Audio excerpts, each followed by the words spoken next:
Hello everyone, welcome back to another video. Today is going to be an update on the Red Hydrogen 1. It's been about a week since I've unpackaged it and got it working, and today I'm going to be telling you guys what I think about it and answer a few questions that were submitted by the wonderful 3D Blu-ray Bunker. Immediately upon doing the unpackaging video, I got right to work trying to get my 3D content working on the phone, and that was a little bit of a learning curve as there really isn't much information regarding, well, how the screen works and how exactly you can get your own 3D content working on there. And not even really much in the way of how to get 3D content off of the phone onto your computer, but we'll get to that in due time. There's a few things that I had to learn. Now, the first thing to note is that if you're going to put a video on the Red Hydrogen 1 to watch in 3D, it has to be a side-by-side 3D video or image, doesn't matter which video or image, and when you put it on there, before you put it on there, you need to make sure that your video file name has underscore 2x1 on it. Not where the actual file name extension itself, I mean like the actual name of the video or whatever. So if this video is called Red Hydrogen 1 Update, if I wanted to watch it in 3D on my phone, I would just put Red Hydrogen 1 Update underscore 2x1, then of course .mp4.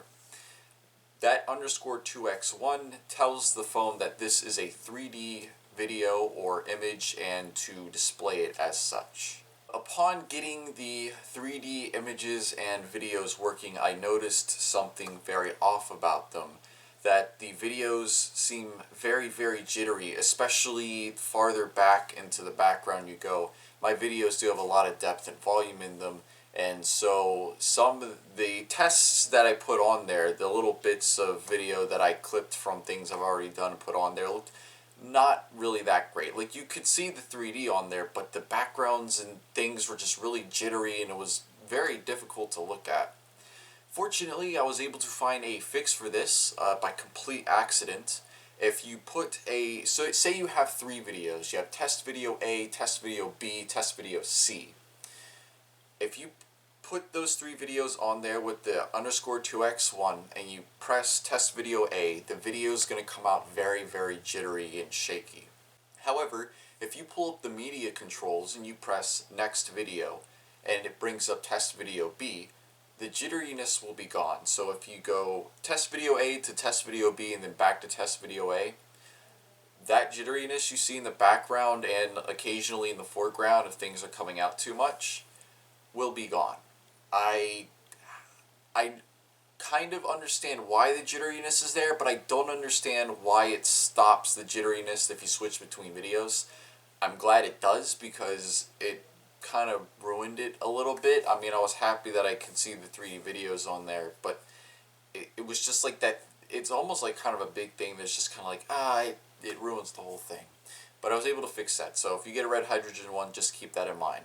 Screen resolution is very nice. I actually don't know what the resolution is. It might be 720p, 1080p. I think the phone takes 4K images and video, but I'm not sure on that. Like I said, I strictly got this phone to display my own 3D content on there, so this isn't like a full in-depth review of the phone. This is just what I've experienced so far, and once I actually got it working full tilt, it's pretty amazing. My content looks really good on there, and I'm excited to be able to share that with other people. Now, we are going to get into a few questions that were submitted to us, like I said earlier, and yeah, let me pull those up. So, can you take the left and right images from the Red Hydrogen 1 to put in Stereo Photo Maker? Yes, you can. I will be putting a link in the description to a tutorial that will tell you how to do all that stuff. I personally wasn't able to get any of the videos or anything off of the phone just because of the cables I'm using, and I'm only really interested in putting my own content on there. Now, from my layman's perspective, from the stuff that I shot on the phone, looking at it on the phone, it's not super amazing. However, the stuff I've seen from other people that were able to get their stuff off of the phone does look pretty good. So like I said, the tutorial, for that will be in the description below, along with a very helpful forum that was able to retroactively get me on my way because the forum is from like a few years ago. Can you transfer your own photos and videos onto the phone? Yes. Just make sure that when you do, you have the _2x1 name extension onto whatever the name of your video is so the phone recognizes it as a piece of 3D content. How's the screen compared to the 3DS? So this is actually a good time to talk about the technology behind the Red Hydrogen 1 screen. It's kind of difficult to articulate because I really wasn't able to find much on how it worked, but I'm going to try to explain it the best way that I think it works. So all autostereoscopic screens work in the same way. Lenticular design, basically a parallax barrier. If you've ever seen like a lenticular Blu-ray cover where it's like 3D, or you've seen lenticular bookmarks or posters, it uses that exact same technology but on a much bigger scale. The 3DS, the way that works is that I believe it interlaces the video. However, there is a barrier in front of that. I'm going to put up a really crude depiction of what I'm talking about. There's a barrier on top of that screen, and this barrier basically diverts the light in one direction. So the left version of whatever you're looking at is going to be diverted up to the left, and the right version of whatever you're looking at is going to be diverted up to the right. So essentially when you look down on it, your left eye is only seeing the left image and your right eye is only seeing the right image. And that's how the parallax barriers work. The biggest issue with this, however, is that it does have a limited field of view. Now, the new 3DS was able to rectify this issue by putting face tracking into the inside camera, so you could basically hold the 3DS wherever you wanted, and the 3D effect was still going to work. Whereas in the original 3DS, you had to hold it in a specific spot. Now, the Red Hydrogen 1 works in a different way. It has what they call 4-view technology for holographic content. However, I haven't been able to see any holographic content because all of the content creation stuff for that has been long since shut down, and I really don't care about seeing holographic content on there. I only want my own 3D content. But I believe the way that it works is that the way the holographic stuff would work, from what I've seen, you're taking the left image and the right image, and then taking the depth map for the left image and the depth map for the right image, and you put those all together, and that creates a holographic image. Now, the reason my side-by-side videos look so jittery, my 3D videos look so jittery on the phone, is because when you press the video to play it, it's automatically trying to convert that stuff into a holographic kind of display sort of deal, but not really. Essentially, what it allows you to do with 3D content is to change the depth and volume of that content in real time, which is a really neat idea.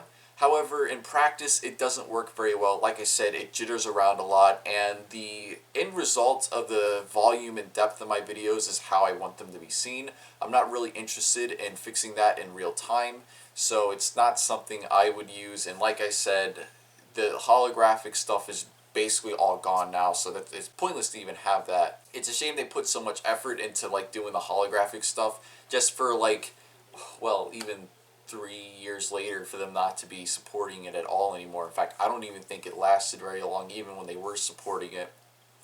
So yeah, how does it compare to the 3DS screen? Well, obviously it's a sharper, higher resolution. However, it does have some issues which can be overcome that kind of make it not as good. And it's been a long time since I've played a 3DS, but I almost feel like even the original 3DS's field of view for the 3D was a bit wider than this phone's. This phone, like I said, is very finicky because of the 4-view technology that honestly just weighs it down and was completely unnecessary. A straight up autostereoscopic screen, and maybe even a way to track the user's face so that the 3D looks good no matter where you're looking at it, would have been a much better use of their time and resources. With that being said, my final thoughts on the Red Hydrogen 1 are, well, I don't know how it works as an actual phone. I don't have a SIM card in there. This is strictly for sort of a business showing off my own work kind of deal. Once you get past all the little quirks and the bugs and the kinks, and this video will hopefully be very helpful for that. Like I said, remember _2x1 on file names, and if you want to get rid of that jitteriness, you're going to want to skip between the videos and then it'll go away. So for what I need it for, it works perfectly. As far as it being a phone itself, I have no idea. It is a really cool piece of technology that I think was not developed long enough, and I think they try to put too much into the holographic stuff, and it ended up causing the rest of the phone to suffer. I know a lot of the reviews were pretty scathing, and like 3D Blu-ray Bunker said, no one really talked about the 3D capabilities of it, but for what I need it for, it is excellent. And if you just want to have something to show your own 3D content on without having to pull around a bunch of Analgyph 3D glasses all the time, this is something you're definitely going to want to pick up. You can get one for pretty damn cheap on eBay for like $100. And that's amazing because trying to get one new is like $1,700. I mean, still, even at $100 is a fraction of what it cost when it first came out. So it's definitely a steal. Yeah, I think that's it for this video.